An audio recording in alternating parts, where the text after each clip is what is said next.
A'udzubillahi minasyaitonirrajim. Bismillahirrahmanirrahim.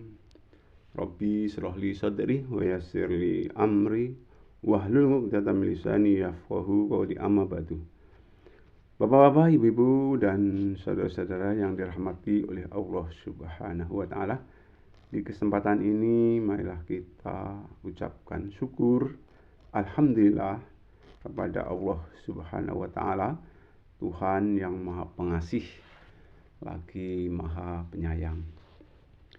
Sholawat dan salam semoga tetap tercurah kepada Nabi besar kita Muhammad Sallallahu Alaihi Wasallam yang syafaatnya senantiasa kita nantikan di yaumil qiyamah nanti.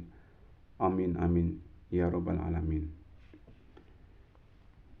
Hadirin yang saya hormati, saya mengajak kepada Bapak, kepada Ibu, pada saudara-saudara sekalian, ya, marilah ya, siapapun kita dan dari latar belakang apapun kita, mari kita berusaha untuk menjadi orang yang baik, ya.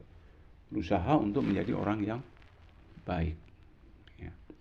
Bapak, ibu-ibu, hadirin yang dirahmati oleh Allah Subhanahu wa taala.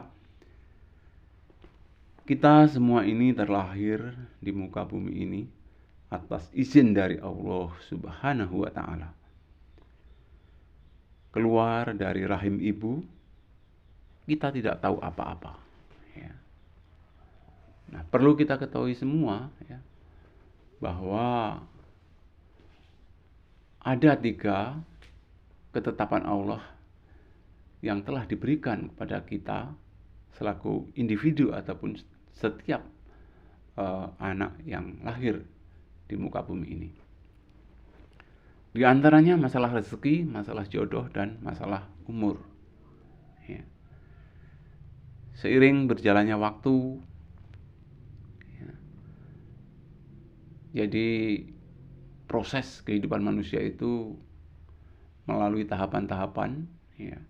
Di antaranya dunia anak, ya, 0 sampai 12 tahun masih anak-anak.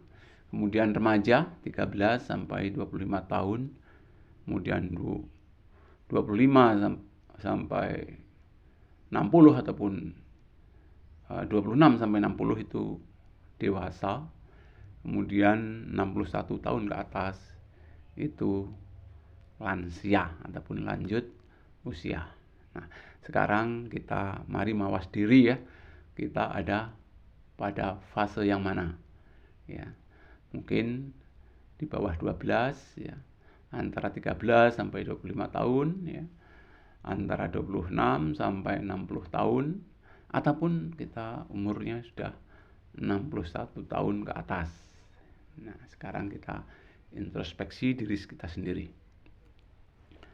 Hadirin yang dirahmati oleh Allah Subhanahu wa taala, di usia, ya, sekitar 0 sampai 12 tahun ini anak-anak biasanya masih nurut dan patuh kepada orang tua, patuh kepada gurunya, ya.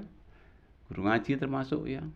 Guru secara umum di lembaga-lembaga pendidikan formal, ataupun masih patuh taat kepada masyarakat yang lebih tua, ya. Pola pikir mereka masih stabil, ya, dalam arti, ya, keteladanan dari orang tua yang diidolakan masih diikuti, ya. Jadi orang tuaku adalah idolaku bagi anak-anak yang umur 0 sampai 12 tahun itu masih mengidolakan orang tua, ya. Kemudian menginjak dewasa usia 13 sampai 25 tahun. Ya, ini masa remaja, ya.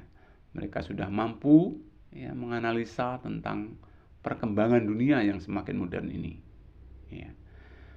Bagi anak sekolah, ya, nggak mau lagi diantar oleh orang tuanya, ya, ataupun diawasi oleh orang tuanya. Mereka sudah mandiri katanya, ya. Itu biasanya anak-anak harus sudah usia SMP ataupun SMA, ya, ataupun perguruan tinggi. Itu kadang-kadang, ya, tidak mau diantar oleh orang tuanya, ya, nggak mau diawasi oleh orang tuanya. Katanya sudah dewasa, katanya sudah mandiri ya. Saya sudah biasa, sudah dewasa, saya sudah berani ke sana ke sini. Nah, nggak perlu ada pengawasan dari bapak ibu ataupun dari orang tua. Kemudian biasanya juga menyelesaikan segala problem yang ada, ya, katanya sudah bisa. Nah, padahal itu belum tentu. Ya. Justru semakin remaja terkadang ya, mereka itu gampang ataupun mudah terpengaruh kepada hal-hal yang baru. Ya, itu juga masih perlu pengawasan bagi kita. Ya. Di usia ini remaja sudah mulai meniti karir, ya, mencari pekerjaan yang kira-kira cocok dengan nurani dan kemampuan ataupun kepandaian serta keahlian mereka itu. Ya, mencari-cari ya kira-kira apa bakat saya. Ya. Jadi yang masih SLTA, yang masih kuliah, ya, terkadang banyak diskusi ya, pada sesama temannya soal berbagai soal berbagai macam ya, tentang hidup dan kehidupan ini. Ya. Dan untuk selanjutnya tentang pola hidup di kemudian hari. Ya, setelah mereka menyelesaikan di lembaga pendidikan formal. Terkadang di usia itu juga ya mulai benih-benih asmara ya timbul dari kedua insan yang berbeda jenis, yang akhirnya ya dari berbagai pertimbangan terkadang di usia 20 sampai 25 ini terjadi pernikahan ya, yang betul-betul itu harapan dari kedua orang tuanya sudah masak ya, sudah siap untuk menikah ya, matang secara fisik maupun psikis ya. Jadi antara 20 sampai 25 itu biasanya ya terjadi pernikahan ya. Nah, biasanya kalau sudah menikah akhirnya ya mendapatkan keturunan. Nah, hadirin yang dirahmati oleh Allah Subhanahu wa taala, lanjut ke usia 26 sampai 60 tahun. Nah, biasanya seseorang sudah menemukan apa yang menjadi bakat ataupun kemampuan apa yang cocok untuk proses kehidupan lebih lanjut ya. Udah mengetahui bakatnya ya, biasanya kalau umur 26 sampai 60 tahun ya, itu sudah apa sih sebenarnya bakat saya ini ya. Kalau toh terpaksa belum menemukan bakatnya ya dicari ya. Dicari. Untuk sementara sambil mencari ya tentunya kita bekerja yang sesuai dengan kemampuan kita. Yang penting ya pekerjaan itu mempunyai nilai berkah dan halal ya. Yang penting ada nilai berkah dan halal. Nah, terkadang ya ilmu yang dipelajari itu perlu diuji cobakan ya, perlu dipraktekkan di dalam masyarakat ya. Karena tanpa belajar ya kadang-kadang ya, memang kadang-kadang juga kita menemukan sesuatu, tapi alangkah baiknya kalau kita bermula dari belajar ya. Karena pengalaman itu merupakan guru yang terbaik ya. Kita tahu itu karena kita belajar. Jadi jangan malas-malas, jangan malu-malu ya kalau kita menuntut ilmu, dalam artian ya bertanya kepada siapapun yang tahu tentang ilmu. Hadirin yang dirahmati oleh Allah Subhanahu wa taala,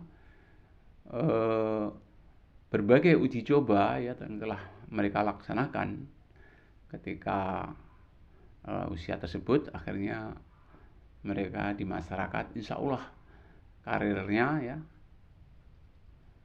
tahu, pekerjaan yang mapan itu apa itu tahu, pekerjaan yang cocok itu tahu ya, dan tentunya sesuai dengan harapan ataupun idaman yang dia cita-citakan. Nah, di saat-saat sudah menemukan profesi ataupun pekerjaan yang cocok ya, di saat itulah kita perlu adanya syukur ya, mensyukuri apa-apa yang sudah diberikan Allah kepada kita, khususnya di bidang keterampilan ya. Nah, ini andai-andai ya, menjadi seorang dokter, ya, tentunya gimana caranya dokter yang baik. Ya, jadi dosen, jadi guru, ya, tentunya menjadi guru yang baik. Ya, ataupun jadi ustadz, ya, guru ngaji, tentunya juga menjadi ustadz yang baik. Ya, jadi pedagang, ya, misalnya pedagang apa sajalah, baik mungkin pedagang kain, ya, mungkin punya showroom mobil, ya, mungkin pedagang motor, ya, mungkin juga ada yang pedagang baja ini, ya, baja, ya, peralatan elektronik, ya, mungkin listrik segala macam, ya, mungkin ada yang dagang makan minuman, ya, aneka buahan, ya, mungkin dagang bakso maupun rumah makan, ya, mungkin dagang martabak segala macam itu, ya, tentunya, ya, pedagang yang baik, ya. Begitu juga kalau jadi petani, ya. Kalau jadi petani juga petani yang baik, ya. Jangan sampai kita sebagai petani, ya, maaf ini, ya, kadang-kadang, ya, batas aja jadi masalah, ya. Digunakan untuk jalan kadang-kadang, ya, kurang pas, padahal itu sangat-sangat perlu, dan itu merupakan amal jariah kalau dibikin jalan, ya, kalaupun ada pelebaran jalan. Kemudian mungkin jadi pejabat pemerintah, ya, juga pejabat yang baik. Jadi karyawan di dalam perusahaan swasta, ya, juga jadi karyawan yang baik. Mungkin ada yang bakat jadi masinis ataupun jadi pilot ataupun jadi supir, ya, kerja di dunia medis, ya, bahkan mungkin jadi kuli ataupun jadi tukang, itu juga nggak masalah. Yang penting jadi apapun kita itu menjadi yang baik, ya, nggak masalah. Yang penting, ya, jadi apapun itu koridor dalam hal yang baik, ya. Jangan sampai, ya, menjadi hal yang tidak baik. Tentunya untuk bisa baik, ya, kita senang akan pekerjaan yang kita miliki. Jadi pokoknya apapun kerjaan yang Anda punya, usahakan, ya, yang tidak bertentangan dengan Al-Quran ataupun hadis, dan tetap menjaga kualitas, ya. Jadi bekerja tetap mengedepankan kualitas, ya, dan usahakan jadi pelayanan yang terbaik, ya. Jadi pelayanan prima lah, ya. Kalau bisa usahakan misalnya jadi pelayan, ya, pelayan yang prima, pelayan yang baik, ya. Kami melayani dengan setulus hati, ya, walaupun toh mungkin sedikit tetap mengharapkan upah, ya, tapi pelayanan tersebut harus kita laksanakan dengan baik, ya. Khususnya itu yang berhubungan dengan dunia jasa, ya, kita usahakan, ya, dengan pelayanan yang baik. Kemudian kalau sudah bekerja itu hindari, ya, sifat-sifat sombong ataupun congkak, kemudian kecurangan-kecurangan ataupun kebohongan, ya, merasa diri yang paling hebat, ya, yang paling baik, itu usahakan jauhi. Kemudian menganggap remeh orang lain, ya, ataupun meremehkan orang lain, itu nggak perlu, ya. Kemudian stop, ya, untuk semua aktivitas yang sekiranya tidak sesuai dengan norma agama khususnya, ya. Jadi segala aktivitas yang tidak sesuai dengan norma agama tentunya, ya, stop lah, ya. Karena imbasnya nanti kita akan malah memperoleh dosa. Nah, itu di antara usia yang masih produktif, ya, usia yang 26 sampai 60 tahun. Nah, sekarang yang usia 61 tahun ke atas. Nah, ini, ya, yang merasa sudah lansia, ya. Ya, kita tetap, ya, bekerja, ya, ya, semampunya lah, ya, semampunya. Jangan istilahnya terlalu diprosir, ya, karena tenaganya kita sudah mungkin, ya, tidak fit lagi, ya, tidak kondusif lagi sesuai dengan waktu kita masih muda, ya. Kemudian tentunya kalau sudah usia senja itu berbanyak ibadah, ya. Juga berbanyak silaturahmi, ya. Kemudian tetap berbuat kebaikan, ya. Kalaupun toh mampu, ya tetap menolong orang lain sesuai dengan kemampuan kita, ya. Dan juga tetap optimis, ya, walaupun kita sudah senja, tetap optimis dalam menatap segala perubahan yang ada. Itulah kita harus terima semua kenyataan yang ada itu dengan ikhlas. Mudah-mudahan ya, apa yang saya sampaikan bisa bermanfaat buat kita semua. Lebih kurang saya minta maaf. Saya akhiri. Assalamualaikum warahmatullahi wabarakatuh.